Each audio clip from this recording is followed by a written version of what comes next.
Bem com você? Bom dia, eu sou o Wellington Calazans e este é o programa Duplo Expresso que começa a partir de agora, o programa que vai ao ar de segunda a sexta, a partir das 6 da manhã, hoje com 3 minutinhos, mas 3 minutos não é atraso, vamos falar sério aqui, vocês não imaginam como está nevando aqui em Estocolmo, enquanto o Rômulo está botando ali sebo nos lábios para ficar com o lábio gorduroso, eu vou cumprimentando todo mundo que está chegando, não vou dizer os nomes porque eu ainda estou com aquela dificuldade, mas logo em seguida a Camila, o Carlos Krebs, o Mariel e toda a Ana Tomazini, o pessoal que colabora com a gente aqui vai fazer uma lista aí, o listão de aprovados no vestibular do Duplo Expresso. Lembra disso, Rômulus? Você acredita que eu já fiz cobertura de lista de aprovados no vestibular, isso em rádio lá na Bahia, quando eu estava começando? Isso era atração na época. Você acredita numa coisa dessa? Bom dia, Rômulus. Bom dia, Wellington. Bom dia para você que está nos ouvindo aí nessa sexta-feira, 2 de fevereiro de 2018. Opa, deixa eu falar. Acredito em você, Wellington. Acredito em você. O vestibular é um ano sempre muito tenso. Para mim foi muito tenso também na época, indo atrás daquelas listas, saber, ligando para saber. E aí, no final, a gente vai dar o nosso abraço aí para os vestibulandos do Duplo Expresso no final. Wellington, perdão, Rômulo, só quero dizer que hoje, dia 2 de fevereiro, é dia de festa no mar, né? Dia de Iemanjá, e lá na Bahia, você precisa ver lá no Rio Vermelho, foi uma festa muito linda. Eu mostrei lá a nossa produtora Camila Govedice, o local da festa, mostrei a igrejinha onde os pescadores saem com as oferendas, tudo bonitinho, acho que ela lembra aí. Então, quando eu fui guia turístico lá em Salvador da Camila. Então, fica à vontade, Rômulo. Wellington, daqui a pouco, você sabe que ontem, quando a gente divulgou os convidados que a gente vai ter hoje, a recepção já foi, nas redes sociais, já foi calorosa. Até mandei uns prints para a professora Beatriz Vargas, o pessoal, opa, adoro a professora Beatriz Vargas, adoro o Rubens, e para o pessoal ficar aguardando. Então, essa sexta-feira aí, repetindo o time vencedor da semana passada, o pessoal está aguardando. Vamos ter um debate muito interessante. A professora Beatriz Vargas vai chegar para falar com a gente.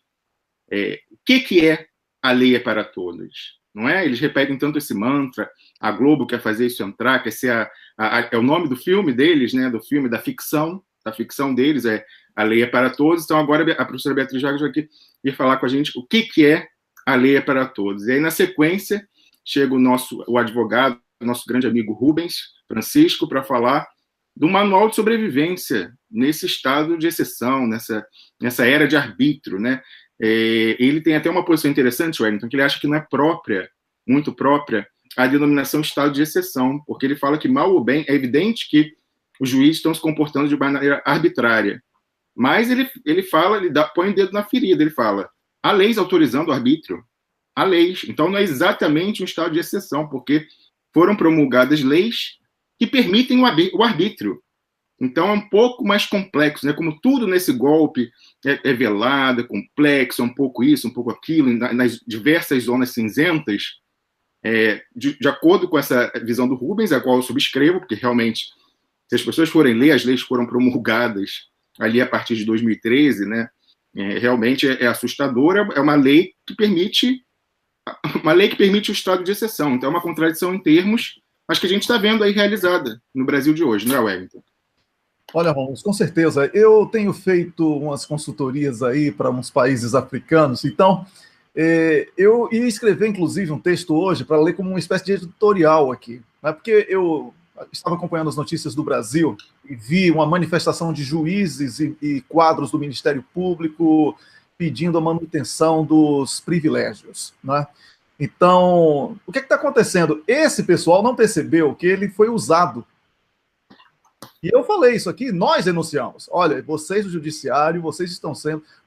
E eu sempre falei, existem quadros do judiciário que são contra isso aí. Trouxemos aqui juíza do trabalho, como a doutora Valdete, trouxemos aqui, essa semana tivemos o Rubens Casara, que é um juiz assim, diferenciado em relação à mentalidade que pensa nas pessoas, né? Ele sabe que ele vive numa sociedade, ele não pode se isolar como um senhor feudal, é isso que estão criando, aí criaram essa falsa impressão na casta do judiciário brasileiro de que eles são senhores feudais, e eles não perceberam que eles apenas cumpriram de forma institucional um papel muito sujo contra o próprio povo e contra o próprio país. Essa coisa de jogarem agora o boneco de ventríloco do mercado financeiro e dos interesses norte-americanos no Brasil, Sérgio Moro, né, jogaram na fogueira. E como vão jogar o Bretas? O Bretas ele já é natimorto, né? Assim, um cara que ele já nasceu querendo ser bam, mas a gente via que ele não tinha approach, né? Ele não tinha pegada forte. Então ele aí já foi jogado também, foi o primeiro a ser comido, vamos dizer assim, né? Na linguagem arcística. Então, o que acontece, Rômulo? Olha, existe um novo laboratório, porque você sabe que esse laboratório, que culminou com o Brasil, ele começou em Honduras, passou pelo Paraguai e foi ao Brasil, não é? Pela embaixadora Alaide, se eu não me engano é Alaide, eu não me lembro agora, não recordo, acho que vocês que estão me assistindo devem recordar. Acontece que existe hoje um outro laboratório em andamento, e esse é mais radical. Esse laboratório está sendo colocado em andamento em países africanos, e por coincidência, países africanos de língua portuguesa. Então eu cito aqui São Tomé e Príncipe e cito Guiné-Bissau, né? Quem não sabe, são países que falam português no continente africano. São Tomé e Príncipe, bem mais próximo da gente, e Guiné-Bissau lá do outro lado. O que acontece? Eles agora estão pegando os políticos cooptados, os políticos estão criando os próprios tribunais, olha só que coisa linda, viu?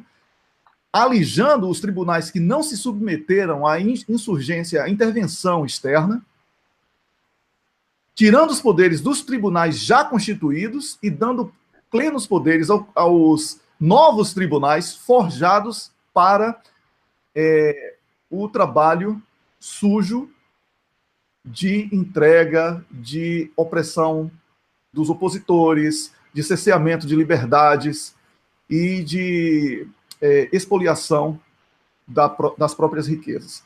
Então, esse laboratório, Rômulus, eu já venho denunciando, tenho conversado com alguns cientistas políticos sobre isso, né? E é um assunto que certamente vai entrar em debate esse mês no continente africano. Eu tenho conversado com alguns intelectuais lá do continente africano, sobretudo de países de língua portuguesa, e esse assunto vai ser interessante, porque esses... Você pode concluir, mas só uma coisa, você, semanas atrás, tinha me dito que algo parecido estava se passando também em São Tomé e Príncipe, de uma corte, não é isso? Agora é Guiné-Bissau também.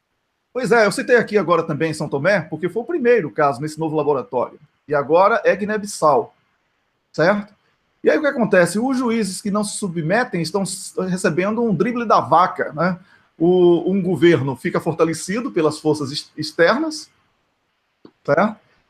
Esses governos criam os próprios tribunais, dispensam os tribunais já constituídos e eles implementam uma intervenção de forma institucionalizada com tribunais forjados para isso. Então, assim, uma coisa absurda e que eu, como cura, as pessoas me perguntam, Wellington, o que é que você acha? Como é que a gente vai combater isso? A única saída vai ser Isso é difícil. Parece utópico, mas não é tão utópico, porque o mundo hoje já está integrado. E é isso, a perseguição a Lula é essa daí, a tentativa de unir o Polo Sul. Porque a tentativa de Lula fortalecer os países do Polo Sul, que são alijados de todo o processo, fez com que Lula passasse a ser o grande vilão, que foi a grande ideia, a grande sacada. Não foi só BRICS, etc. Lula tentou fazer a integração Sul-Sul. Eu não sei se eu estou falando japonês para muita gente, mas é porque eu não mandei você ficar assistindo Big Brother enquanto eu estava lendo geopolítica, tá? Então você vai ler. Minha sugestão é leia. Não estou dizendo que você é inferior e nem que eu seja superior, não. Vai ler, você entendeu o que eu estou dizendo. Tá? O vídeo fica aí gravado, você ouve o que eu falei, aí vai estudar. Tá? Então o que acontece? A integração Sul-Sul, que foi iniciada por Lula, ela é a grande ameaça ao mercado comercial. Tanto que agora está tendo uma briga aí, essa disputa entre a Europa e os Estados Unidos. Um está querendo aceitar as regras do outro. E o Paulo Gamba comentou isso aqui na terça-feira. E aí fica ainda algum imbecil. O que é que eu quero saber lá desse cara falando português que eu nem entendo, não sei o que e tal e tal. Você está entendendo porque que a gente traz gente para cá para falar sobre geopolítica, não é? Então, Rômulo, o que acontece é que os juízes brasileiros... Anote aí, Rômulo, você sabe que eu tenho o signal de Cristo, né? Porque ele não usa mais o WhatsApp porque quebrou a criptografia. Não é? Os juízes que apoiaram o golpe no Brasil receberão pernada, ou seja, serão passados para trás, perderão a utilidade, alguns até serão presos. Tá bom, Rômulus? Anote aí, dia 2 de fevereiro, dia de Festa do Mar, e eu estou sendo o primeiro a saudar Iemanjá com esse bom dia aí. Olha, Wellington, já anotei aqui, e a gente está com um track record, vamos dizer assim, um histórico de previsões acertadas. Infelizmente, o pessoal acha que a gente tinha a vaidade de dizer, eu avisei. Alguém acha que o embaixador Samuel Pinheiro Guimarães ficou feliz de dizer, eu avisei em 2012 que se o presidente Lula não voltasse em 2014, ele ia ser preso? Eu garanto que ele não está feliz de ter feito essa previsão. Da mesma forma, a gente não fica nem um pouco feliz de fazer essas previsões e acertar. E aí, então, eu combinei com a professora Beatriz Vargas da gente chamá-la 6h20, então tem uns 5 minutinhos para a gente produzir. A gente não vai discutir os temas, mas eu queria discutir com você, Wellington, o que a gente vai falar um pouco depois da gente conversar com a professora Beatriz Vargas e com o advogado Rubens Francisco. É o seguinte, ontem saiu mais uma notícia, assim, o suprassumo do cretinismo midiático, aquele que a gente falou que tinha que acabar no PT, e aí eu acho que foi uma sinalização importante. O ex-prefeito de São Paulo, Fernando Haddad, a gente já comentou aqui as sinalizações, na semana anterior, depois do presidente Lula falar, no evento que era Lula é o plano A, B, C até Z, não há plano B. Aí vai rompendo o protocolo histórico do PT, do presidente Lula ser o último a encerrar. Aí, quando já estava todo mundo, ele terminou de falar o presidente Lula, o pessoal levantando para ir embora, ele disse, não, gente, volta, que o Fernando Haddad vai falar. Para bom entendedor, minha palavra basta. Depois do Lula, vem o Haddad. Aí, depois disso, olha, a gente está falando aqui de previsão, Wellington. No sábado, no domingo, eu publiquei um artigo falando, usando o exemplo do cientista político André Singer, que publicou um artigo na Folha, cheio de eufemismo, aqueles eufemismos atucanados, dizendo que Lula, fora da eleição, coloca a democracia em estado de suspensão. Isso aí deve ser bonito lá em defesa de tese, né, defesa de dissertação de mestrado, mas na luta política, não. Ele, tudo bem, tá publicando na Folha, né, se dirige a esse público, ele é um cientista político lá da USP, tá beleza, mas o PT adotar essa retórica na luta política está condenado. Mas, enfim, aí eu peguei o exemplo dele, do André Singer, com esses eufemismos atucanados, e falei, olha, o pessoal está sinalizando para o Fernando Haddad tem o mesmo problema, que ele é uspiano, é uma coisa uspiana. Como eu falei, na USP, petistas e PSDBistas, que sempre foram os quadros que deram um sustentáculo intelectual para a fundação desses dois partidos, eram colegas de departamento, então estão ali no cafezinho, no papinho na sala dos professores, nas bancas examinadoras de mestrado e doutorado, tudo muito cordial, tudo muito... Diga, Wellington. Rômulus, Rômulus, conclui rapidinho, porque a professora Beatriz já está aqui comigo, tá bom? Já tá bom. Então, só vou concluir rapidamente, isso a gente volta depois a falar, então, como eu disse, ali a relação é muito cordial, e aí, Wellington, na segunda-feira, no dia seguinte, saiu uma notícia dizendo... Opa, perdão aí, Rômulus, invadi sua praia, Rômulus, desculpa aí, Rômulus. Esse problema do áudio para o Facebook está matando a gente. Bom dia, professora Beatriz Vargas. Bom dia, professora Beatriz Vargas. Bom dia, Wellington. Tudo bem? Tudo ótimo. Prazer tê-la aqui outra vez. Eu interrompi o Rômulus aqui porque eu fui chamar o Skype, aí o Skype cortou a voz do nosso Rômulus, mas ele tem direito, ele vai voltar triunfante aqui no final, depois da sua fala, ele vai ter todo o tempo do mundo para a gente ouvir o Rômulus, porque hoje, olha, professor, eu sei que a gente não cultua aqui a idolatria, mas e o Rômulus já antecipou isso aqui, já na abertura do programa, e eu tenho que falar aqui, olha, quando anunciamos agora o seu nome, existe aí uma legião de fãs, o negócio está ficando sério.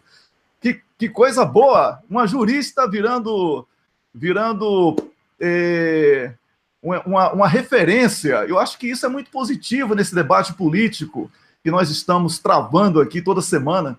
Eu quero parabenizá-la por isso e agradecer antecipadamente por enriquecer tanto a qualidade do nosso debate aqui. Tá bom? Wellington. Acho que virar referência é muito forte. Eu acho que não é isso, não. É uma questão de fazer um diálogo aberto, né? É importante ter pessoas com quem conversar, né? Com certeza. O Rômulo quer falar. Rômulo, pode falar. Só um comentário, virando referência pelas razões concretas, né? Porque teve gente aí, operadores do direito, não são juristas, não. Isso aí, o pessoal lá, não é jurista, não. Os operadores do direito vagabundos querendo virar referência política. Aqui a professora Beatriz Vargas está virando uma referência, uma voz, no mínimo, professor, uma voz a qual as pessoas aguardam com ansiedade para ouvir nas sextas-feiras, pelas razões corretas, né? Que falar tecnicamente, falar da sua visão, enquanto não mais do que pessoa de formação jurídica, professora, acadêmica, a sua visão como pensadora do Brasil, né? Pois é, Romulo, eu concordo plenamente. Professora, eu lancei aqui ao programa da semana passada um desafio, assim, é muito simples esse desafio, não é? O que é a lei é para todos, professora Beatriz Vargas? Bem, vamos lá, então. Esse desafio, né, essa afirmativa de que a lei é para todos, ela é própria do que nós chamamos de Estado de Direito, Wellington. No plano conceitual, assim, para ficar simples de entender, no plano conceitual, o Estado de Direito é aquele em que todos se submetem ao chamado império da lei. E o império da lei determina não só direitos, mas deveres, não é mesmo? O oposto do Estado de Direito é o Estado de polícia, em que um manda e os demais obedecem. E aquele que manda fica a salvo da lei, né? Disse aí usualmente que ninguém está acima da lei, e é bom que a gente acrescente, nem mesmo as instituições, ou principalmente as instituições. O Estado também é destinatário da norma legal, né? Então, dizer que ninguém está acima da lei é também assumir que ninguém pode estar à margem da lei. Isso significa que se a lei vale para A, deve valer para B nas mesmas circunstâncias, nas mesmas condições, não é mesmo? Uhum. A lei não obriga o juiz a condenar a qualquer custo. Dizer que ninguém está acima da lei é dizer também que o grande referencial da instituição da justiça é a norma. E, acima da norma legal, da lei federal, a Constituição da República. Eu quero lembrar que o mesmo TRF4 que manteve a sentença de Moro contra Lula, lá em 2016, as pessoas vão se lembrar.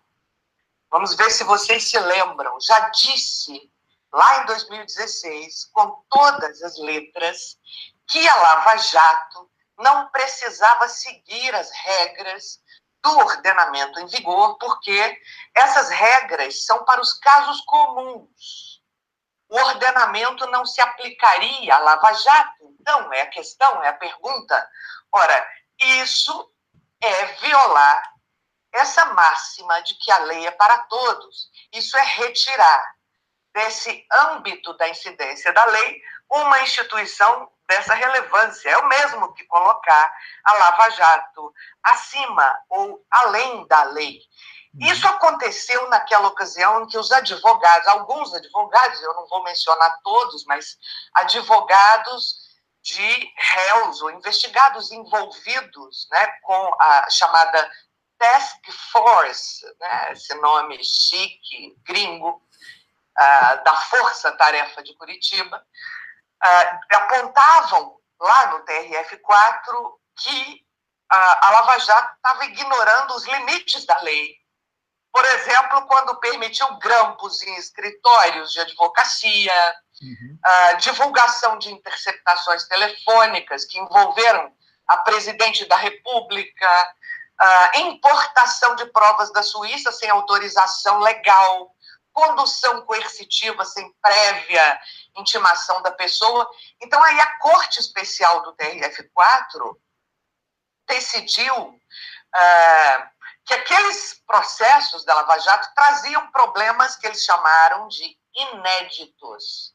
E esses problemas, segundo essa Corte Especial, exigiam soluções inéditas. Agora, esse mesmo TRF4 vem dizer que ninguém está acima da lei, repetindo uma frase lá de Sérgio Moro. Eu me lembro que, naquela ocasião, um jurista argentino extremamente respeitado, penalista, criminólogo, o professor Eugênio Raul Zaffaroni, ele analisou essa decisão do TRF4 como uma carta branca que o tribunal deu à operação comandada por Sérgio Moro. E ele lembrou que a excepcionalidade sempre foi o argumento que legitimou toda a Inquisição da história, desde a caça às bruxas e até hoje, passando por todos os golpes e ditaduras subsequentes. Ninguém nunca exerceu um poder repressivo arbitrário no mundo sem invocar a excepcionalidade. E é verdade que isso, então, é muito chocante, é assombroso, né? É assombroso que o tribunal que invoca a máxima de que a lei é para todos, ninguém está acima da lei, trata de forma excepcional as ações da própria Lava Jato. E isso, assim, dá uma impressão de que não há necessidade sequer de dissimular essa excepcionalidade. Pois é. Eu queria fazer uma... Eu posso continuar falando ou você quer fazer algum comentário? Olha, eu não quero ficar falando também sozinha há muito tempo, né? Não, é porque é o seguinte, olha, quando a aula é boa, a gente fica calado ouvindo, pode ficar à vontade aí, porque depois quem vai falar é o Rômulus, tá? Certo. Fica à vontade. Eu penso, então, eu gostaria, então, de reforçar, a partir dessa afirmativa, né, de que a lei é para todos, ninguém está acima, mas também não pode haver ninguém à margem da lei. É exatamente isso que se invoca hoje para pedir aos tribunais superiores que reexaminem a condenação do ex-presidente Lula.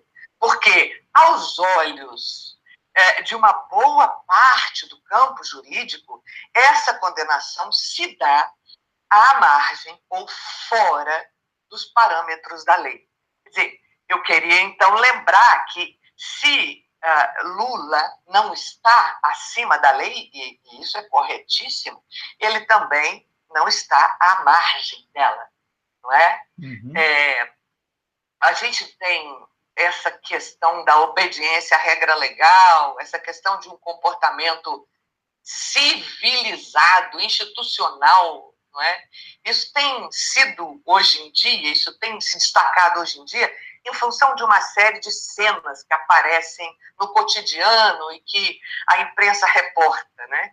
Eu, falando de uma dessas cenas que aconteceu agora, recentemente, nessa semana aconteceram muitos fatos curiosos, né, nessa cena política e jurídica. Eu quero te dizer o seguinte, eu posso não simpatizar com o Lula, não é verdade? As pessoas têm o direito de... Posso não querer votar no Lula, não simpatizar com ele. E de verdade que o PT... entrou naquela esparrela da lama da corrupção, que é exatamente o que a direita fez, ou faz nesse país há 500 anos, mas faz impunemente. Claro que não foi só o PT, mas o PT foi execrado. Aí os seguidores da Rede Globo ganham argumentos para execrar Lula. Então, eu posso achar que ele é culpado de liderar uma organização criminosa, como disse o Ministério Público do Paraná, não é? Que não prova o que diz, mas que pode dizer o que bem quiser. Acontece que essa minha vontade de ver Lula preso, e os jornais publicaram, inclusive, resultado de pesquisa. Quem quer ver Lula preso? Aí, mais de 50% das pessoas quer ver o Lula preso. Quase 50% não quer. Esse achismo não tem, é importante que se diga isso, não tem nenhum peso na formação da decisão do judiciário. Uhum. E eu vou te dizer, é totalmente insignificante para o processo E se não é, deveria ser insignificante, porque essas pessoas têm de saber que esse tipo de comportamento é totalmente desimportante para a instituição do judiciário. O juiz não precisa da minha opinião para nada. O juiz, para realizar o serviço público de prestação da justiça, ele não atua segundo a vontade de grupos, ainda que esses grupos formem o que a gente chama de maioria, né? Uhum. E isso porque o Poder Judiciário ele é contramajoritário. É para isso que existe lei. Se a justiça fosse o que a maioria quer, eu não precisaria realmente da justiça. Eu não precisaria de dar à instituição judiciária independência e proteção, garantias para a aplicação do direito, mesmo contra a vontade da multidão acéfala, da maioria raivosa, ou até do soberano de plantão. Eu posso ter uma opinião dura em relação ao comportamento do ministro Gilmar Mendes. Eu posso não simpatizar com ele. Eu posso achar, e aqui de novo o achismo, que ele age para livrar amigos ou bandidos amigos da prisão. E aqui nós vamos ter que admitir que foi o próprio ministro, pelo seu modo de atuar, o grande responsável por essa impressão, mas isso não me dá o direito de insultá-lo, de hostilizá-lo. Veja, observe que as pessoas que ofenderam o ministro Gilmar gritavam: vai soltar o Lula também? Vai soltar o Aécio? Essas são as pessoas que se autodefinem como pessoas de bem. Eles pedem respeito às famílias. E eu fico imaginando o que é que eles entendem por respeito. Nós estamos lascados, Wellington. Aquele ethos da sociedade que defendeu o golpe militar, sim, ainda, pode-se dizer, ainda habita o interior de muita gente da classe média brasileira. São os fantasmas da marcha pela família, pela prosperidade e pela morte do pobre. Exatamente. Foi aquela classe média que, no início, entrou apoiando o golpe. Depois saiu. Né? Pois é. Nós sabemos que depois a ditadura perdeu esse apoio. Nós saímos da ditadura. Acontece que a ditadura não saiu de dentro desse tipo de gente. É essa gente que aplaude abusos e excessos da polícia, que diz que bandido bom é bandido morto, que defende escola sem partido, que aplaude quando uma liderança do MST é presa, ou quando um líder do Sem Terra é assassinado, ironiza. Ele não estava rezando, né? Essa gente chama Lula de radical. Execra as ocupações dos sem-teto. Essa gente foi contra as ocupações estudantis. Chama manifestante de baderneiro. Essa gente aplaudiu a repressão brutal aos estudantes em Brasília na ocasião da manifestação contra a PEC da miséria, que é a atual emenda constitucional 95. Eu penso que nós, da esquerda, e as pessoas do centro, as pessoas que têm algum apreço pela democracia, nós temos que condenar essas atitudes. E mais, nós temos que dar o exemplo contrário. Essa coisa de confrontar pessoas nas filas do banco, nos aeroportos, dentro dos aviões, isso é nojento. Seja com a senadora Gleisi Hoffmann, seja com a Janaína Pascoal. Isso é linchamento. Eu não aplaudo. Tomar as ruas e manifestar é uma coisa, mas isso de cercar alguém para achincalhar, para xingar, para gritar impropérios... O bullying, né? O bullying. Tem dó. Nós temos que dizer claramente a esse exército de linchadores, a esses moralistas incivilizados, são primitivos todos eles, que eles não fazem a menor diferença, ou pelo menos não deveriam fazer, em relação às decisões no terreno da justiça. E temos que dizer mais, que a democracia não precisa deles para nada. A presença desses seres na cena política é, no entanto, um sintoma da própria democracia, porque numa ditadura isso não acontece. Porque ninguém sai por aí dizendo o que quer, o que vem à cabeça. Então, é bom insistir. Eu diria a essa gente de bem, segurem, por favor, as suas bestas feras. Aquelas bestas feras que habitam no seu interior. Coloquem essa besta fera na coleira. Coloca focinheira nelas. Coloque elas bem presinhas na corrente. Ou eu poderia dizer isso aqui com um conselho psicanalítico. Usem o seu superego. Porque onde é que nós vamos parar se todo mundo perder o superego? Pois é, eu já me deparei com pessoas horripilantes em aeroportos, etc. Eu já dei de cara com o Bolsonaro às 7 da manhã na esteira do aeroporto de Brasília. Eu pensei lá com os meus botões o que eu quis pensar, mas eu guardei para mim. Pensar eu posso, ainda posso. Na democracia eu até posso falar. Claro, eu fico sujeito a responder por isso, até na justiça. Na ditadura eu não poderia nem falar. Agora, esse tipo de confronto é sujo. Nós todos temos que lutar o bom combate. Aí eu te falo, quando essa gente fica por aí vociferando que o Supremo não faz falta, que deve ser fechado, ora, o que eles estão dizendo? O que eles estão propondo? O que vai para o lugar? Qual que é a proposta? Eu li outro dia a entrevista do ex-ministro Carlos Aires Brito no jornal Valor Econômico, foi no mês de janeiro desse ano já. Sim. E ele dizia, nós temos Constituição. É o que nós, os críticos da sentença e do acórdão do TRF, estamos dizendo. Nós temos legalidade, nós temos Constituição. Ninguém pode estar à margem disso. E isso obriga, porque é destinado a todos esses atores, né? Então, as pessoas que defendem a democracia, a igualdade, a liberdade de expressão, de manifestação, as pessoas que querem uma sociedade emancipada, com distribuição de riqueza, com justiça social, essas pessoas têm a obrigação de agir com responsabilidade. É óbvio que nós erramos, ninguém é perfeito, a gente faz bobagem. A questão é aproveitar para aprender com os erros e não errar de novo.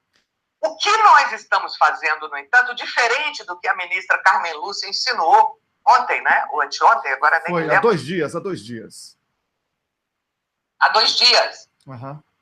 Ninguém está, ao fazer uma crítica dura ao judiciário, está desacatando o judiciário. Esse é um comportamento, essa é uma atitude nada democrática, é a atitude de quem não quer ouvir. Ouvir o outro é uma coisa muito difícil, eu admito. Mas uma pessoa que escolhe ser juiz, ela aceita o desafio de saber ouvir. O juiz não pode ficar surdo. O juiz tem que saber ouvir, ele tem que ultrapassar, como diz o Christian Dunker, né? O narciso dele. E essa é a primeira atitude de quem vai ouvir, como diz o Dunker. Primeiro, eu tenho que ultrapassar o meu narciso. E segundo, eu tenho que me colocar no lugar do outro. O que não está acontecendo atualmente é exatamente isso. O que nós estamos fazendo é uma discussão em praça pública, usando de argumento, uma discussão que, ainda que veemente, ácida, demolidora e até irônica, é argumentativa, isso é exercício da cidadania. Não tem ninguém aqui liderando uma gangue para jogar tomate nas pessoas. Isso é uma estupidez. Agora, eu não abro mão do meu direito de crítica aos comportamentos, às ações das personagens públicas. Isso é coisa para gente grande, gente adulta, gente séria. Por isso que eu acho, por exemplo, que a Marcinha Tiburi, querida Marcinha, tinha que sair do debate com o moleque do Kataguiri. Debate é coisa para gente séria. Ela mesma sabe que não há argumento com fascista. Olha, eu já escrevi isso num artigo que foi publicado num periódico digital, que é muito lido por atores do campo do direito, que chama J-Info. Uhum. Nós não estamos colocando em dúvida Rômulo e Wellington. No caso do judiciário, a chamada potestas. A potestas, que vem lá dos romanos, significa poder, competência, certo? Sim. É a autoridade da instituição da justiça. Ao discutir, criticar, nós não estamos duvidando da autoridade da justiça e nem pedindo para fechar a justiça. Não vamos colocar todos os críticos dentro de um mesmo saco. Professora... Agora, é preciso dizer que a potestas não vale nada sem a chamada auctoritas. Essa é legitimação, pelo respeito, pela confiança. Essas duas têm que andar juntas. Quando um juiz, pelo Twitter, ironiza duas repórteres, Daniela Lima e Júlia Chaib, pela matéria que as duas revelaram que ele havia cobrado, que ele estava cobrando da justiça duplo auxílio moradia, o dele e da mulher, que também é juíza. Ora, essa auctoritas, essa confiança, esse respeito, fica abalada. Fica abalada.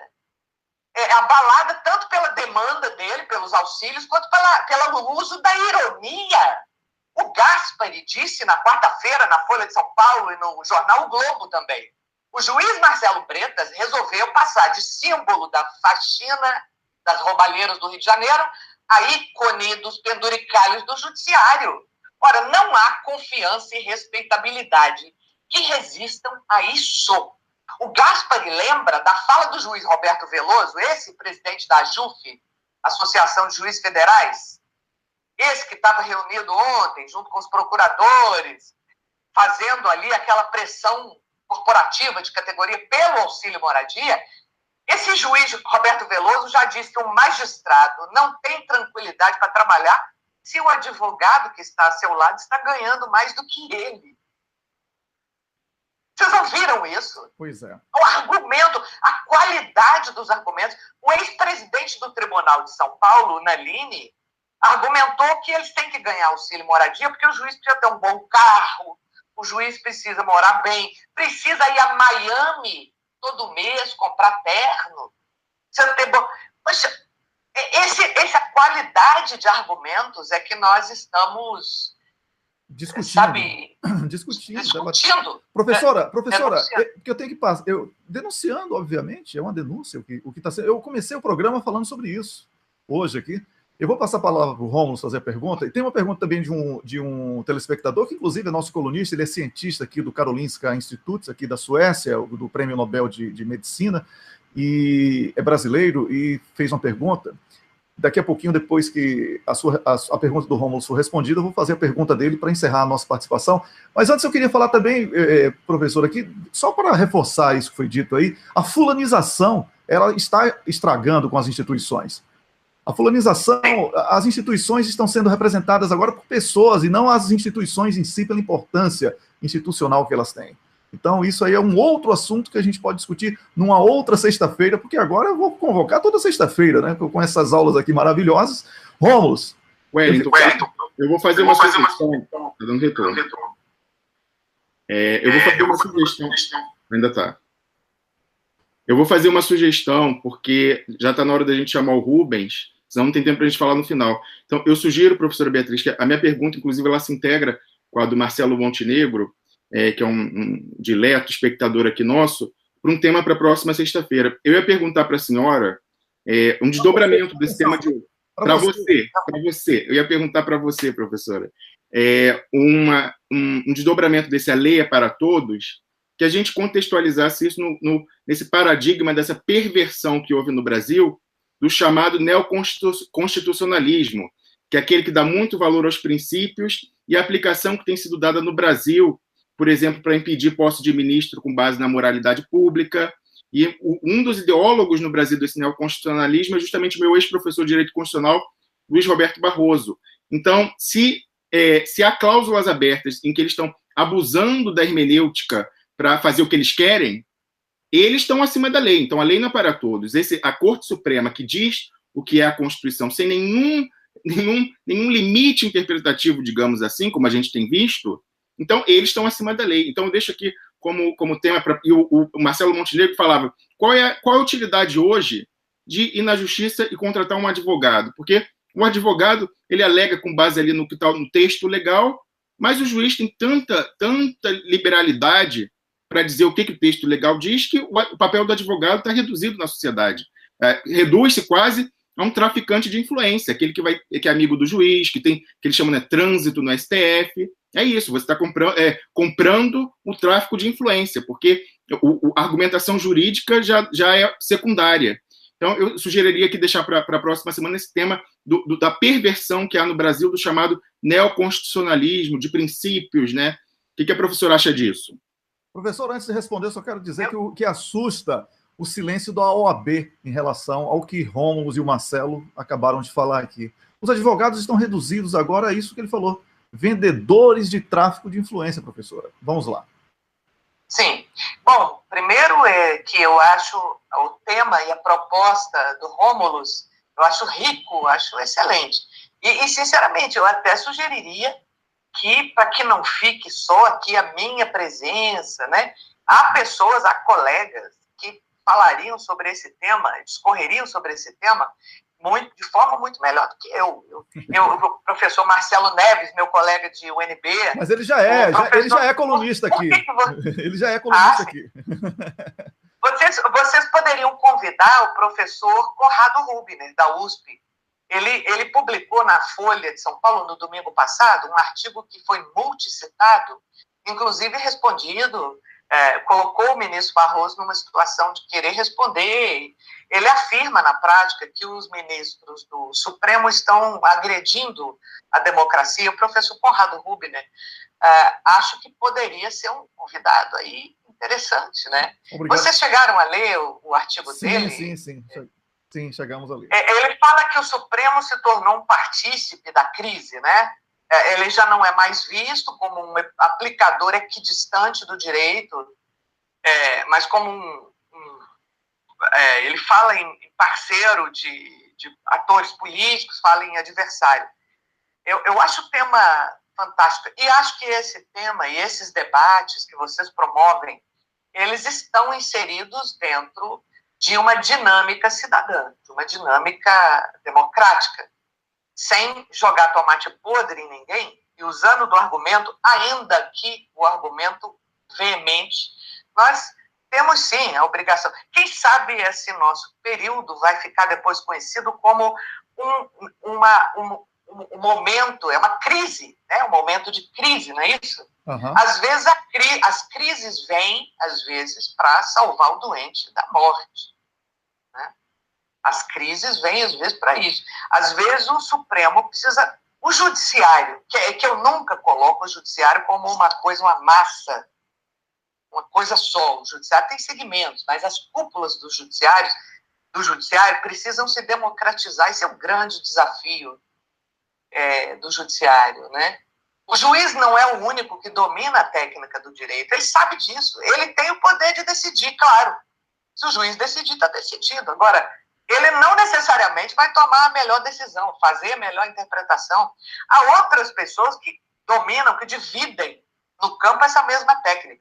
Há muitos anos que o judiciário brasileiro voltou as costas para o trabalho da universidade. Esse era um outro tema também. Quem sabe eu poderia um dia discutir aqui com vocês. Olha. As nossas pesquisas, as nossas... eu não falo daquele tipo de pesquisa bibliográfica, feita apenas para cumprir um rito e conseguir um título, não. Eu falo de uma pesquisa envolvida com o campo, né? Isso, exatamente. O judiciário já deu as costas para isso há muito tempo. Com certeza. Quem sabe esse período vai ser um período de desafio para o judiciário se democratizar. Nós estamos, inclusive, nessa luta pela verdadeira, pela real democratização. Real democracia, exatamente. É isso, que a real democracia, que as pessoas até desconhecem essa expressão, lamentavelmente, e que tem sido tão discutida em alguns países ditos civilizados, né?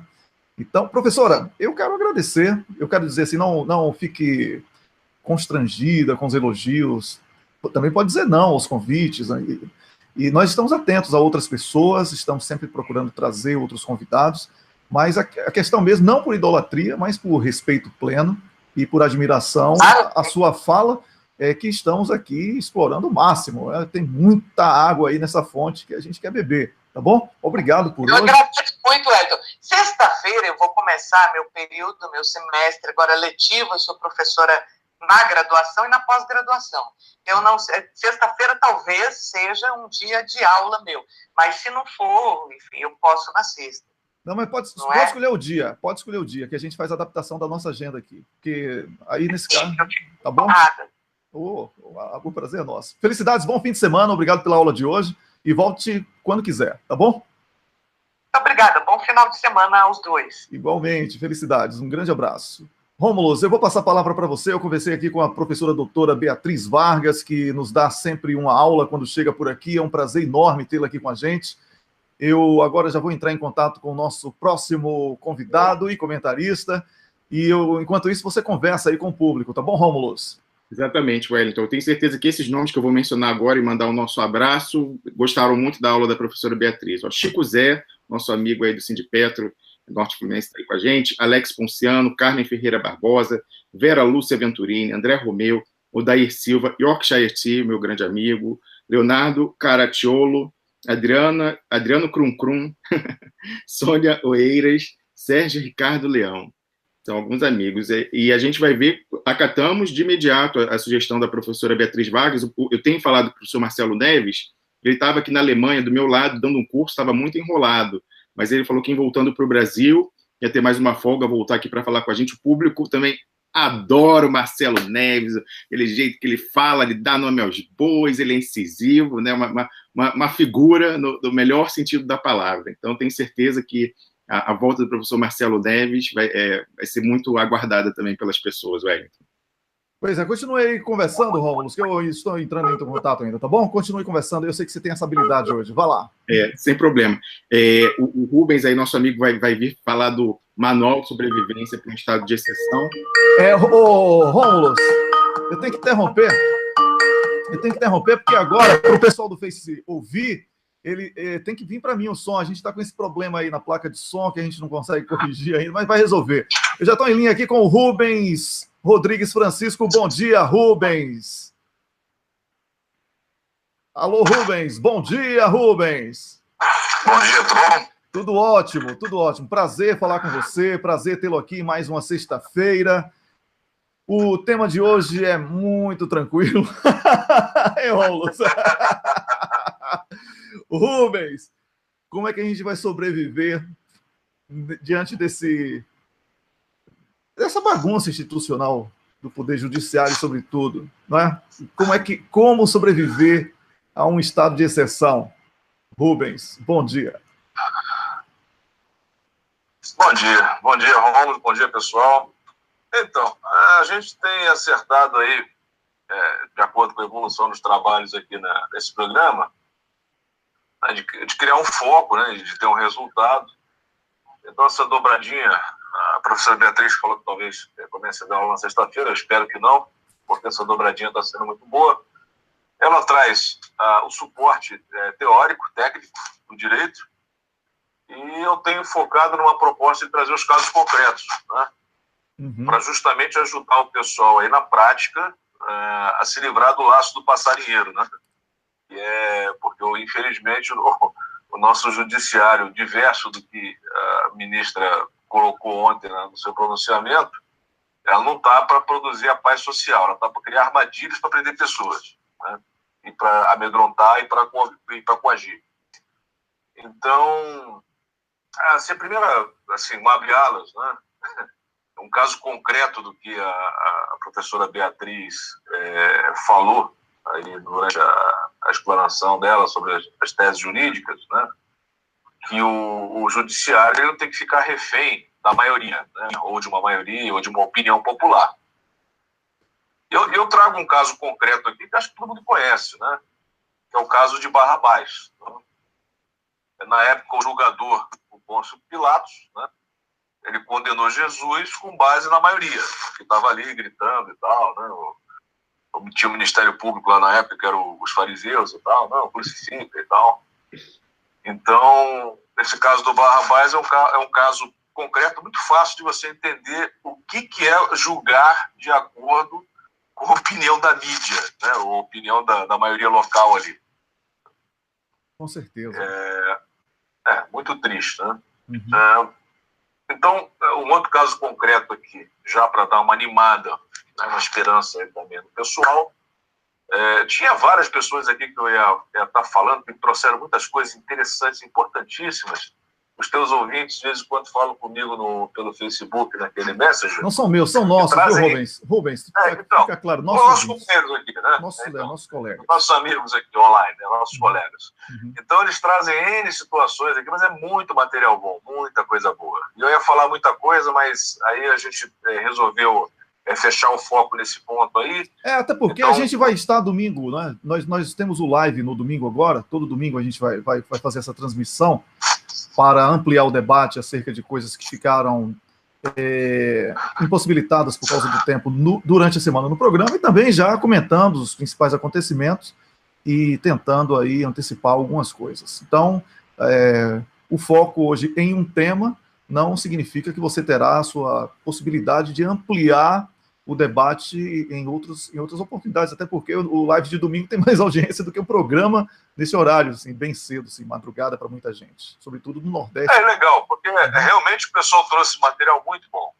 muita coisa interessante para passar para o pessoal, informações importantes aí, o pessoal está querendo absorver, né, essa dinâmica aí do que a gente está trazendo. Então, a gente fechou o foco aqui e eu vou fazer um elogio, né, transmitir um elogio ao advogado Cacai, né? Uhum. Ele que participou também do Tribunal de Julgamento da Lava Jato, lá em Curitiba, né? Sim. Foi patrocinado pelo aquele grupo Advogados e Advogadas pela Democracia, né?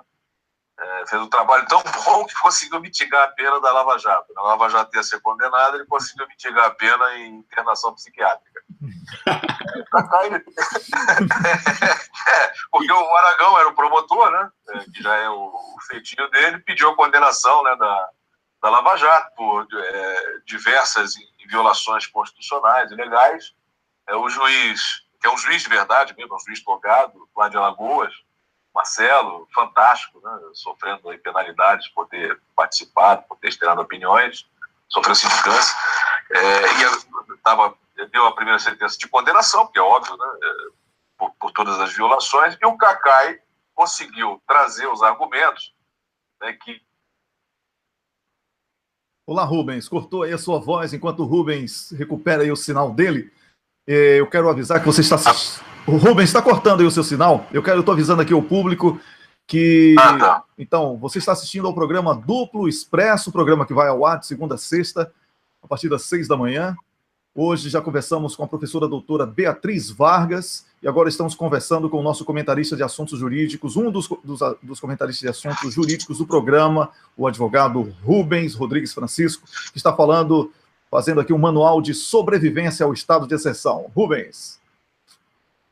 Então o Cacai ontem, ele entrou na ADC 43, é uma ação de declaratória de inconstitucionalidade, né, que está no Supremo, que justamente questiona essa situação de prisão de segundo grau, né?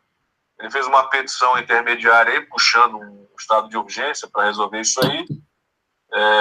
Essa ADC, ela foi proposta por um partido político, né, originalmente, e foi pelo PEN, né? Uhum. E aí você também tem o Conselho Federal da Ordem dos Advogados, que ontem também estava lá no Supremo, no pronunciamento da ministra. O pronunciamento dele, né, do Laman, ele está mais ou menos alinhado aí com essa preocupação do Supremo de se legitimar, mas como a professora Beatriz colocou aí, a autoridade, né, a forma como está sendo conduzida, está colocando em xeque também, né, a postura da própria autoridade, né, está legítima nessas atuações. Então, tá um jogo meio complicado. Mas nessa DC, a ordem, o Conselho Federal da Ordem entrou questionando essa situação da prisão em segundo grau, porque a Constituição nos garante, a Constituição de 88, a Constituição Cidadã, aquela que teve aquele movimento fantástico em Brasília, foi depois da ditadura, todo mundo se reunindo, a Benedita, que participou do programa aí, a deputada hoje, já foi senadora, foi governadora, à época também era constituinte. Então, o resultado desse trabalho, dessa dinâmica, foi a Constituição Cidadã de 88, que tinha, né, diversas garantias, de garantias individuais, né, que estão sendo desconstruídas através de legislações, né, simples, ordinária, como a gente chama no direito, né, essas são bem ordinárias mesmo, e aí acabou resultando nessa situação de prisão antes do trânsito em julgado. Né? Esse assunto ficou meio dormente, de 2016 para cá, com a ameaça real, né, da prisão do Lula, até porque isso está previsto no acordo, lá do TRF4, se cogitou, né, em trazer à baila essa situação. A gente, inclusive, nessa situação, nessa do ADC 43, você tem como amicus curiae que a Defensoria Pública da União, né?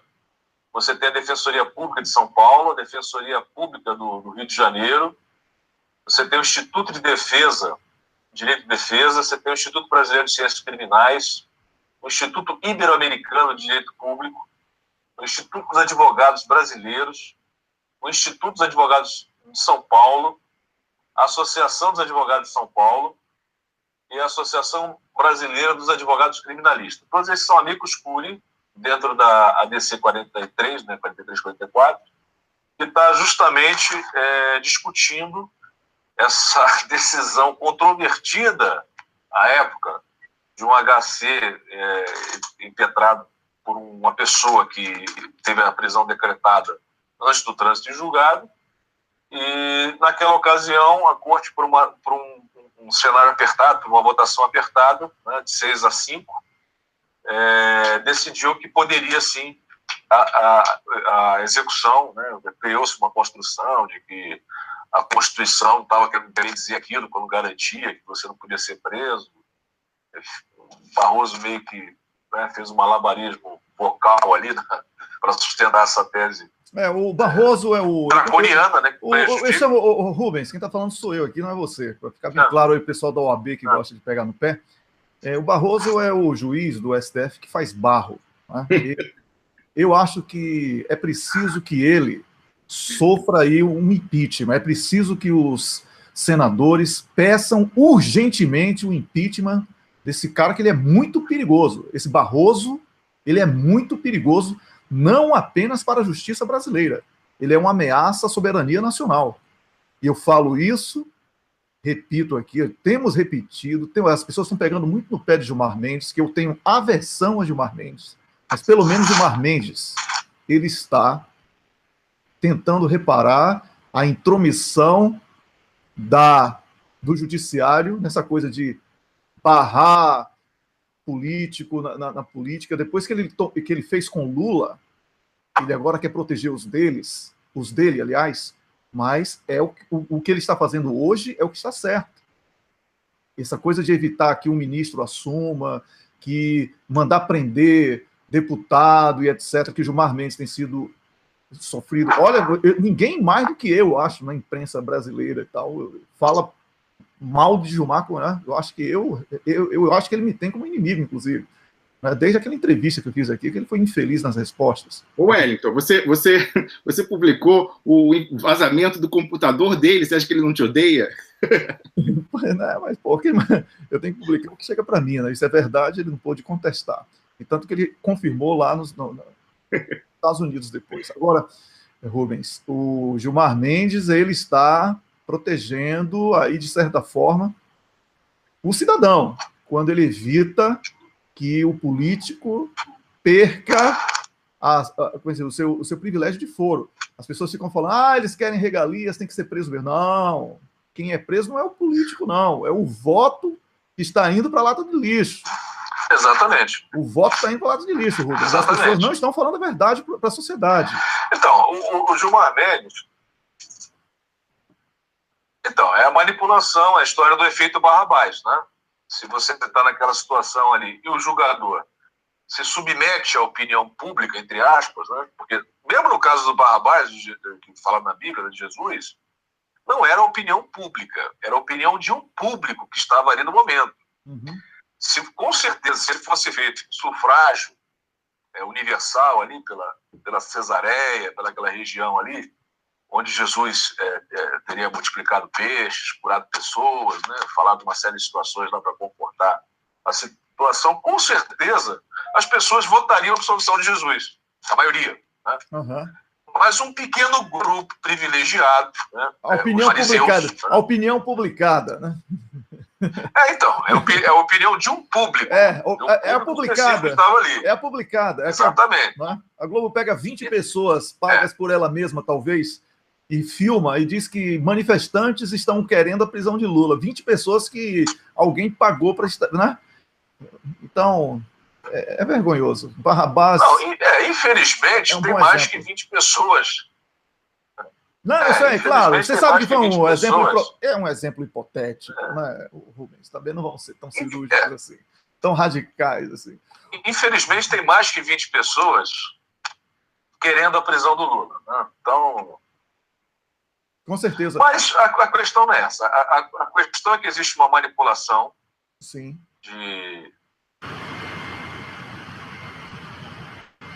O Rubens, está com problema aí a sua conexão, hein?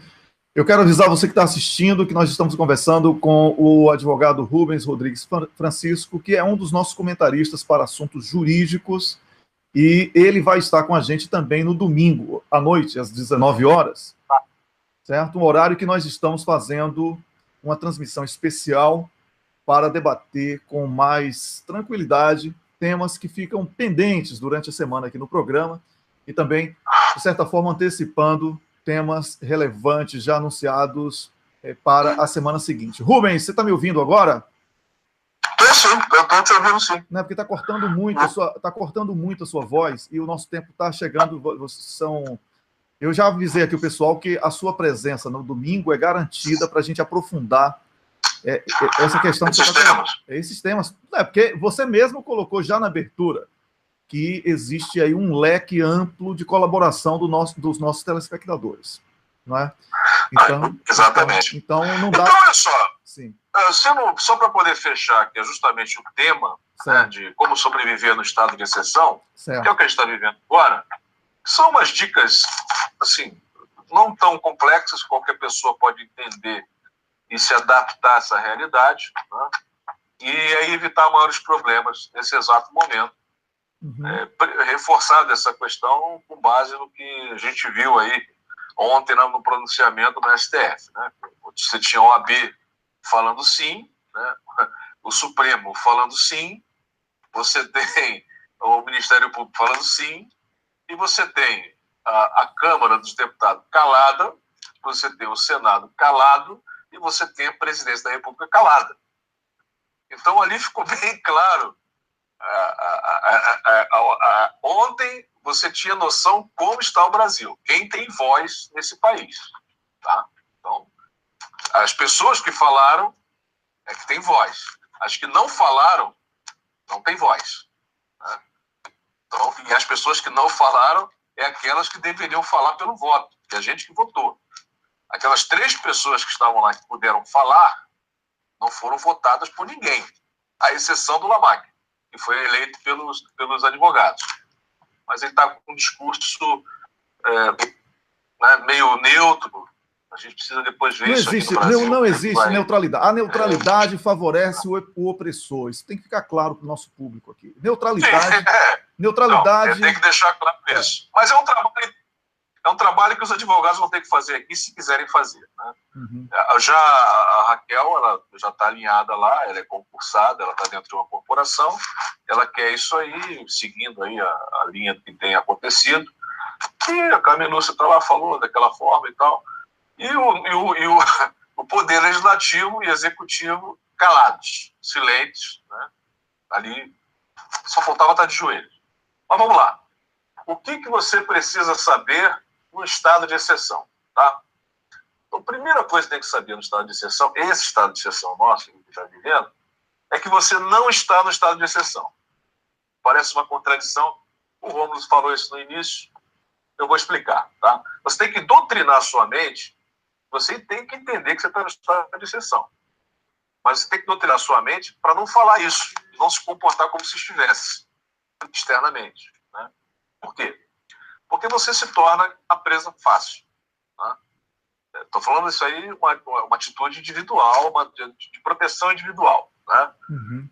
Como aconteceu lá no Sul, a maioria das pessoas conseguiram se comportar, né, dentro de uma sistemática, aí ficaram protegidas da arapuca que estava sendo formada lá em Porto Alegre, e conseguiram voltar em segurança. Algumas pessoas não conseguiram se livrar disso. Foi um número bem reduzido, né, dentro do contexto ali, mas mesmo assim ficaram presas. A Manuela teve que ir lá fazer vigília no presídio para poder sair. Graças a Deus arrumaram os advogados. Mas eu percebi que o pessoal ainda não tinha se preparado para essas coisas. Né? Certo. E a partir de Porto Alegre... Vou pedir só que você apresente os tópicos hoje, já porque a gente já anunciou que vai ampliar o debate, né? Porque já temos aqui 20 minutos com o manual de hoje, mas a gente vai voltar com o manual detalhado no domingo. Tá? Eu vou até anunciar o tema aqui, que o Rômulo sugeriu para o domingo, que é o Manual de Sobrevivência no Brasil dos Golpes em Sequência e no Estado de Exceção. Você já antecipou aí que a primeira coisa é dizer que não existe estado de exceção, porque senão você perde a luta, já na largada. Então, se você não quer ver como um estado de exceção, você está forte para lutar contra. É isso aí? Isso. Então tá, e o próximo tópico? O próximo tópico, né? E depois eu posso detalhar para você. Né? As críticas em público, em ambiente que você não está seguro. Né? Isso pode ter um efeito muito positivo, muito pequeno, e um efeito negativo muito grande. Né? Você falou isso individualmente.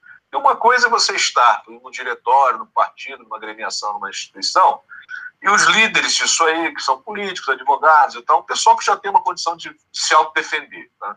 Porque essa turma é covarde, eles pegam os mais fracos. Então, ele sempre vai pegar um Cristo lá, por exemplo, e tal, e você tem que se preservar disso aí, porque a gente precisa de todo mundo. Então, quem puder evitar de ser preso, de ficar numa situação difícil, está contribuindo com a luta, porque é mais um, ou não é menos um. Porque quando você fica preso, ou vai ser processado e tal, você é menos um. Claro. Então, você tem que se preservar, porque a luta é de longo prazo. Não vai ser uma coisa muito rápida. Né? Tá. Então, evitar a via judicial nesse exato momento. Qualquer coisa que você acha que você pode entrar agora na justiça e tal, fora essas questões de INSS, de benefício aí, tudo bem. Mas, assim, brigar com o vizinho, que não sei o que e tal, evita, porque, assim, a gente está numa insegurança jurídica muito grande. E, de repente, se você é identificado, né, como uma pessoa lá que está se surgindo contra, participa de movimento, ou você é do PT, né, aí você está numa ação judicial, as coisas podem, mesmo com todos os argumentos positivos, você pode começar a sofrer reviravolta e você vai ficar muito revoltado. Então, a via judicial hoje é uma via altamente perigosa. Tá? Evitem iniciar processos judiciais ou serem atraídos para o processo judicial. Não está confiável. Tá? Vamos lá, quarto ponto agora. Quarto ponto. Você tem que evitar ser preso pela polícia. Parece até um absurdo falar um negócio desse. Porque a gente está vivendo a República do Teste Preso, como diz o Rômulo, né? A República do Teste Preso.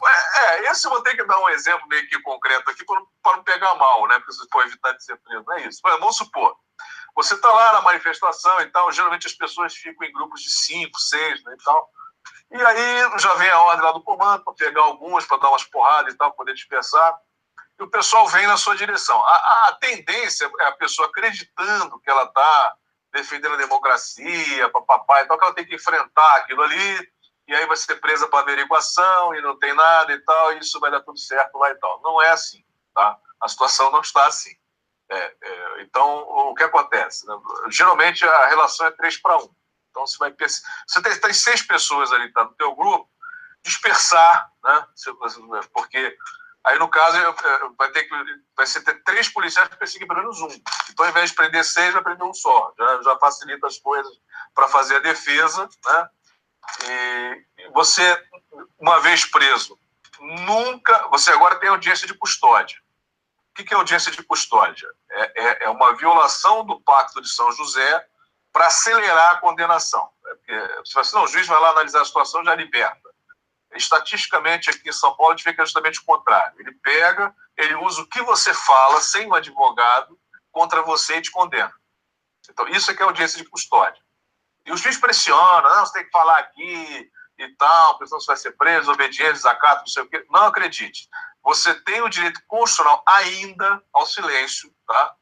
Então, você tem que conversar na agremiação, no partido, na instituição que vocês vão planejar algum tipo de manifestação.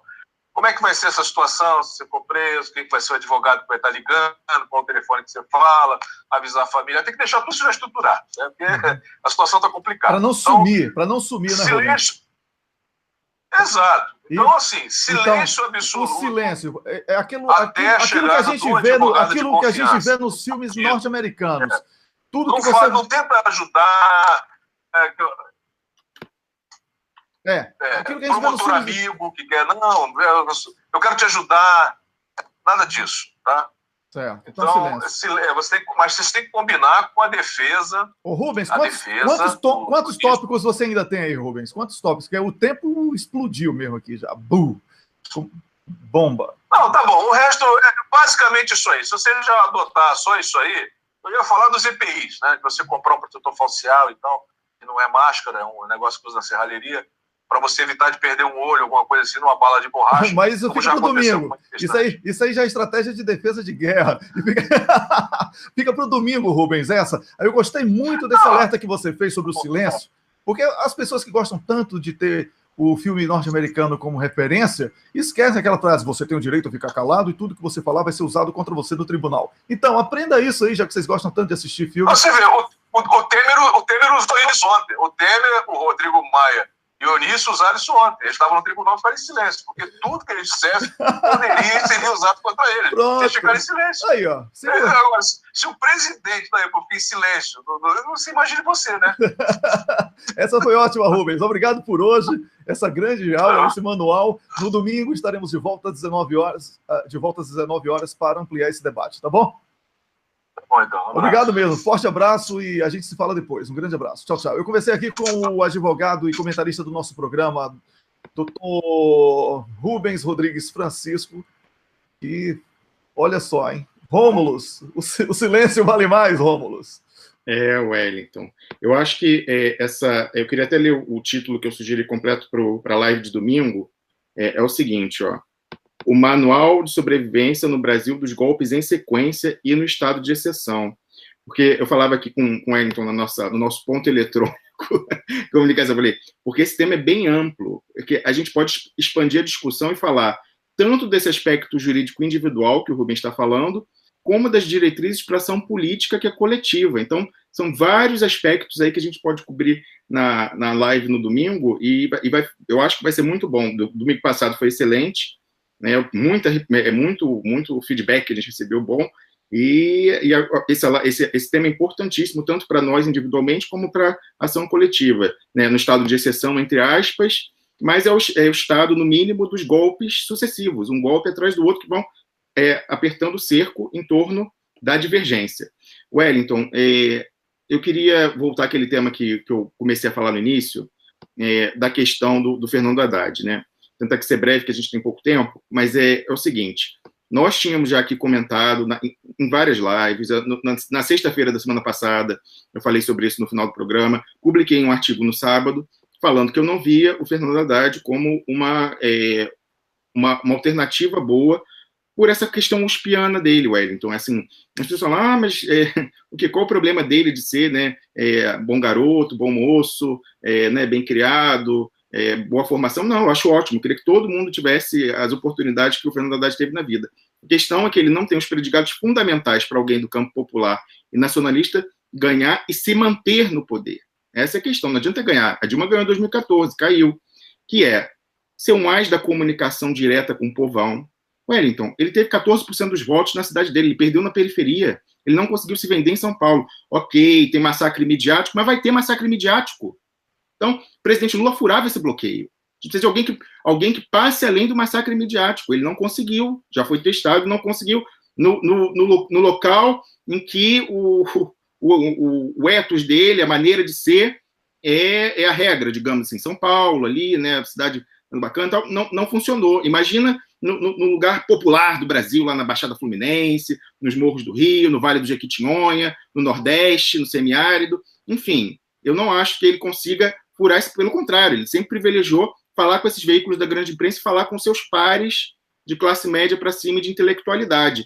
Nesses, ele nada de braçada, mas não é esse voto que vai dar vitória a gente. Você sempre fala aqui, Wellington, esquece essa história de classe média, que a gente não vai recuperar esse voto. Eles não querem ouvir a razão, não tem debate, tem dissonância cognitiva. Não vamos recuperar esse voto. Quem vai dar vitória, pode dar vitória, se houver eleição limpa, é o pobre, que deu a vitória a Dilma apertada em 2014. É esse, em vez de ficar falando para a classe média que não vai mudar, a gente tem que falar o pobre, que é a maioria. E quem fala com o pobre muito bem é o presidente Lula. O Haddad não fala muito bem ao pobre. Então, a gente precisa de uma pessoa que seja um as da comunicação, um as da articulação política, entendeu? E qual era o terceiro predicado? Não me lembro agora.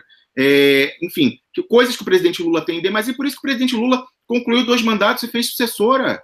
Porque uma pessoa do campo popular precisa desses predicados para chegar e se manter no poder. Se não for, vai se matar como Getúlio Vargas, vai ser derrubado como Jango, como a Dilma. Enfim, não vejo nele essa coisa, entendeu? E assim, me incomoda muito. Não, o Wellington, o PT parece agir como se a gente estivesse em 2002, que era aquela hora da grande conciliação nacional, do pacto das classes, todo mundo ganhando, aquela coisa de carta aos brasileiros, que a gente faz, promete, olha, a gente vai fazer algumas coisas periféricas, mas não vamos mexer no grande bolo do orçamento, vamos cumprir contrato. O outro lado que não quer a conciliação não é a gente. Eu sei que está no DNA do PT e até do presidente Lula, como sindicalista, fazer a conciliação e acordo. Mas é o outro lado que não quer. Então, a gente não está em 2002, a gente está em 1954. Eles estão indo para matar, para tirar. Não é isso que não entra na cabeça do PT, Wellington, porque eles têm esse software, né, da conciliação, eles sempre fizeram isso, né? O meio de campo de movimentos sociais e o poder, né, a institucionalidade consolidada, enfim, o velho poder, os donos do poder, sempre fizeram, tiveram muito sucesso. Foi ótimo, o governo do PT avançou muito, eu apoiei, eu sou um conciliador, eu sou social-democrata, eu acho ótimo esse movimento do PT para a social-democracia quando foi governo, só que não é o momento, eles não querem esse acordo social-democrata, não querem, eles querem que essa agenda do golpe continue, então quem não quer acordo são eles. Então, não adianta a gente querer fazer... eu volto àquela que eu falo aqui daquela lição do general de Gaulle. Negociar quando está em posição de fraqueza é capitular. E a gente está tendo os sinais, infelizmente, Wellington, nos últimos dias, de que o PT parece que resolveu capitular. Parece. Porque o presidente Lula, desde a quinta-feira, daquele discurso importante, que ele falou que não reconhecia aquela sentença, a decisão que vai se traduzir em acórdão lá do TRF4, ele sumiu. Não apareceu mais. Teve a coisa do passaporte no dia seguinte, não se viu mais o presidente Lula em lugar nenhum. E aí, quem que sai e aparece? Fernando Haddad. Como eu falei, naquele encontro ele já falou depois do Lula, e rompendo o protocolo quase sagrado do PT do presidente Lula encerrar, e eu falei, né, para bom entendedor, minha palavra basta. Depois do Lula vem o Haddad. Então, o evento era, Lula será candidato ou sim, mas depois do Lula vem o Haddad. Ali já ficou dúbio. Aí, para mim, não ficou dúbio, para mim ficou claríssimo. Aí, no sábado, eu publiquei um artigo falando dessa questão uspiana, dos colegas, que não estamos no momento, esse momento dos eufemismos, da uspiana, da conciliação, do PSDB e PT, que trocam mesuras e são colegas, isso era em 2002. A gente está em 54. O Getúlio Vargas, com o suicídio dele, conseguiu adiar o golpe em 10 anos. Se a gente capitular, a gente está aceitando a antecipação de 64 para 54. Porque eles não querem conciliação, eles querem tomar o poder e alijar a gente e sepultar a esquerda e os nacionalistas com viabilidade em eleição majoritária, para consolidar por 10, 20 anos o projeto que está aí. Então não tem conciliação. É uma ilusão essas pessoas acharem que eles vão deixar, porque o Fernando Haddad é bom moço, ganhar a eleição. Não, porque ele vai e indulta o Lula no dia seguinte e coloca o Lula no ministério. Eles sabem que não podem derrubar o governo. Então, Wellington, tudo... Aí que eu falo os sinais. O meu santo é forte nessa coisa, minha intuição. Publiquei no sábado. Chega na segunda-feira, sai a notícia lá no Anselmo Góes, notinha, né? Dizendo que Fernando Haddad passou 5 horas conversando com Fernando Henrique na casa de um amigo em comum. E aí a notinha fala, os dois, os pianos, sempre foram cordiais. E é exatamente isso. É a síntese do que eu falei, da cordialidade uspiana. Aí o Fernando Henrique, do Departamento de Sociologia, ele que fez da filosofia, direito, sempre se deram muito bem. Fala, né, em vez de falar golpe, fala que é uma... Como é que ele falou na entrevista à Folha? Que era uma interrupção. Eu não falaria golpe é muito forte. Eu usaria a destituição da presidente Dilma como uma interrupção da institucionalidade. É isso. Isso é o tucanismo desse DNA uspiano que essa ala do PT também tem. Então é isso. Eles devem ter falado sobre interrupção institucional e não golpe. 5 horas. E aí, na sequência, eu já critiquei aquele dia. Falei disso, desse problema do uspiano. Não é momento para isso. Nós não estamos em 2002. Estamos em 1954. Aí, muita gente... Wellington, aliás, ontem o Glenn Greenwald falou, os petistas. E eu falei que eu não sou petista. Estou apanhando do pessoal talibã, mais talibã, que não pode criticar nada que o PT faça, por estar criticando o Fernando Haddad, mas vou continuar criticando, porque não acho que ele seja a pessoa certa. Se for, eu vou eventualmente não, possivelmente, muito provavelmente, votar nele, mas criticando, não acho a escolha correta. E aí, mais do que isso, acho os sinais que ele está dando péssimos. Ele está mostrando a capitulação. Primeiro, o presidente Lula some, aí vem o Haddad, se reúne com o FHC e planta isso na imprensa, né, porque plantou a notinha para sair. Não foi gratuito, a Globo não tinha lá um grampo. Isso eles plantaram para sair, os dois conversaram. E aí, na sequência, veio o Fernando Haddad, tuita, no dia 31, fui entrevistado pelo Roberto Dávila, e o programa vai ao ar às 23h30 na Globo News. Isso agora, né, 2 dias atrás. Aí eu falei, eu fui e tuitei, falei, o cretinismo midiático não tem limites, de certa ala do PT. Uma semana depois da absurda confirmação da condenação sem provas do presidente Lula pelo TRF4, o Fernando Haddad dá entrevista a veículo dos Marinho, família que saudou a condenação injusta do Lula em editorial e cujos jornalistas aplaudiram em matérias, entre aspas, editorializadas. Miriam Leitão falou que eles foram didáticos, fabulosos, desembargadores, e ele vai lá. E eu não vi a entrevista ainda, porque eu me recuso a pagar a assinatura da Globo, já falei que aqui custa 35 francos, mas quem assistiu falou que foi isso, foi assim, eufemismos atucanados, fez meia-culpa, falando, o PT realmente, financiamento ilegal, assim, aí o pessoal fala, aí muita gente, quando eu publiquei essa crítica, pessoas que eu respeito, cuja opinião eu respeito muito, até uma dileta que é professora aposentada lá de Antropologia e Ciência Política da USP, falou, mas você tem que ver que ele foi falar a classe média para tentar romper a bolha, porque vocês, aí seu programa é ótimo, mas vocês falam para convertido. E ele foi lá falar, aceita, primeiro que a Globo News tem menos de um ponto de ibope, ele não falou para a classe média, ele falou para pouquíssimas pessoas que veem aquilo. Segundo, que esse voto está perdido, quem vai dar a vitória é o pobre. Aí eles falam, então deixa ele falando com a classe média e o Lula falando com o pobre. Cadê o Lula? Lula sumiu, ele botou o Haddad no lugar para falar, entendeu? Então, assim, isso daí não vai funcionar, não dá certo. E eu falei, na minha opinião, ele não foi lá falar para a classe média, ele não é burro, ele sabe que não vai... O Haddad é inteligente, é um quadro fabuloso. Eu gostaria muito de poder defender ele como candidato a presidente, mas o Brasil, pelos seus defeitos, não pode ter alguém como Fernando Haddad. Uma pessoa circunspecta, né, técnica, entendeu? A gente precisa de um as da comunicação direta, da articulação política, e ele não tem isso. E aí eu digo o seguinte, ele foi lá, Wellington, para pedir a bênção dos Marinho, assim, falar, olha, eu não sou canibal, eu não vou morder a mão de entrevistador, então, que nem em 2002, se eu ganhar, eu vou lá na bancada do Jornal Nacional co-apresentar o programa junto com o William Bonner, e ao mercado financeiro. Ele já tinha feito esse movimento no ano passado, quando ele publicou um artigo que repercutiu muito, na Piauí, fazendo uma autocrítica do governo dele, e eu conversei com uma fonte do mercado financeiro, Wellington, que falou assim, esse artigo dele se dirigiu ao mercado, para dizer, olha, eu sou aqui, eu sou uma opção, e olhe para mim, eu sou sério, eu não vou fazer maluquice, e ele reforçou isso, na Globo ele falou, olha, é bandeira branca, eu venho aqui dar entrevista na Globo News, sou muito cordial com o entrevistador, e não vou morder a mão de ninguém, e sou civilizado, trabalhei no Unibanco, sou da USP, pós-graduado, entendeu? Então é isso aí. Mas só que não adianta, porque vai ser que nem a Dilma em 2015, quando assumiu. Ele vai se afastar da base e vai fazer concessões a um lado que não quer acordo. Ele vai ficar igual a Dilma, isolado. Não é o momento de se bandear para o outro lado, porque eles não querem acordo. Gente, as pessoas não entendem. Então, assim, foi lamentável, me falaram que a entrevista inteira, assim, o tom dele foi realmente essa coisa uspiana das mesuras. Fala, Wellington. Não, só quero falar, Rômulo, até porque a gente só tem 2 minutos, que o que está acontecendo é bom também, Rômulo, sabe por quê? Porque o povo sabe, o povo está vendo.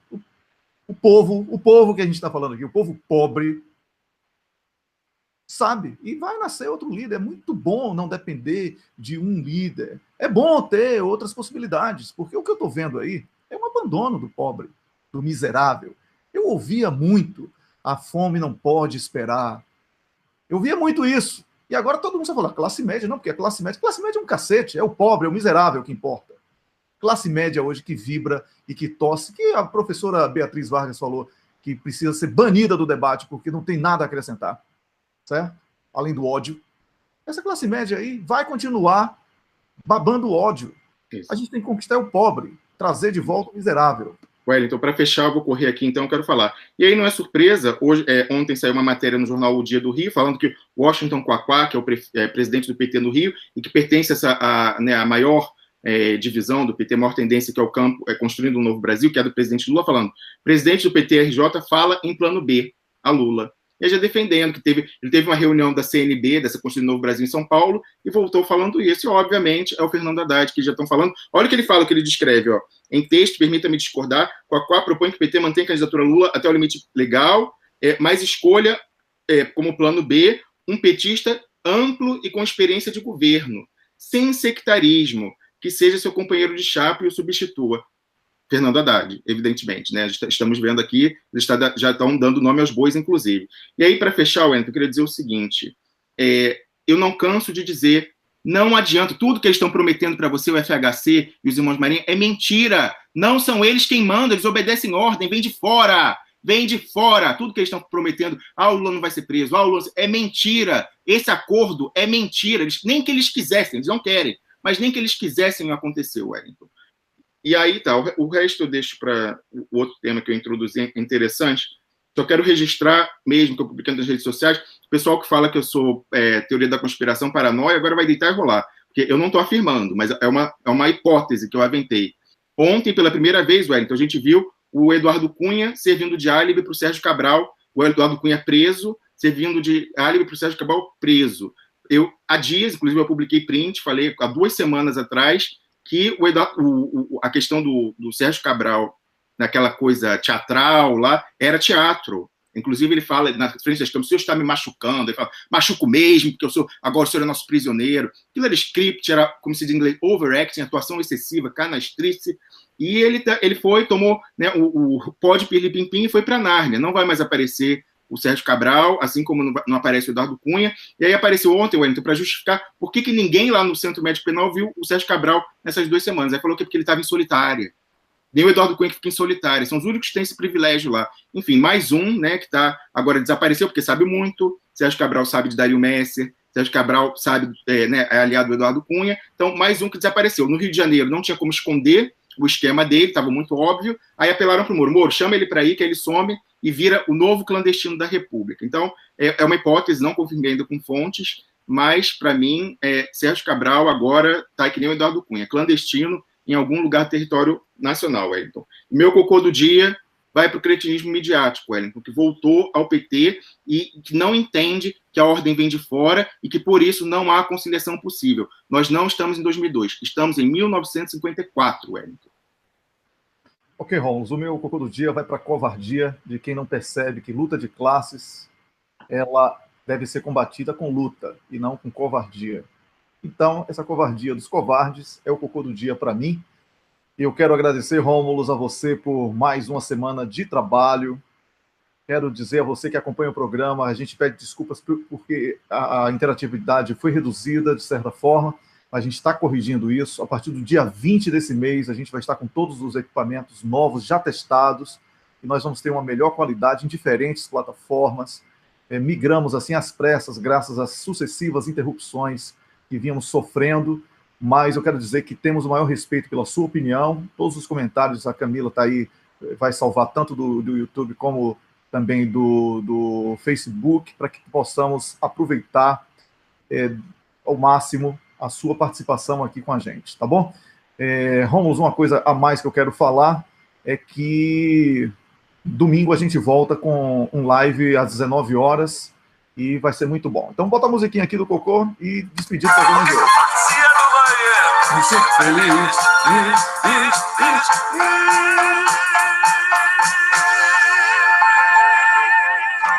Cretinismo midiático e covardia dos que têm medo de lutar.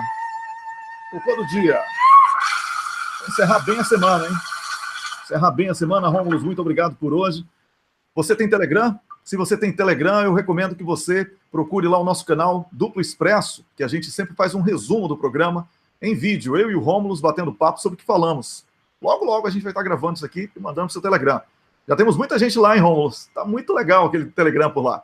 Então, você está convidado, aí você aproveita e compartilha com os amigos em diferentes plataformas também para ampliar a nossa voz. Obrigado, continuem curtindo as páginas que compartilham, continuem curtindo e acionando as notificações. Um ótimo fim de semana. Segunda-feira a gente está de volta com mais um programa.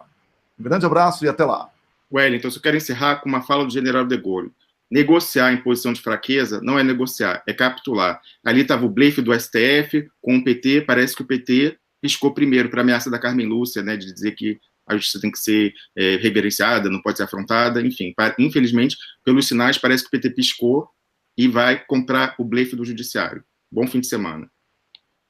Valeu, Rômulo. Até lá.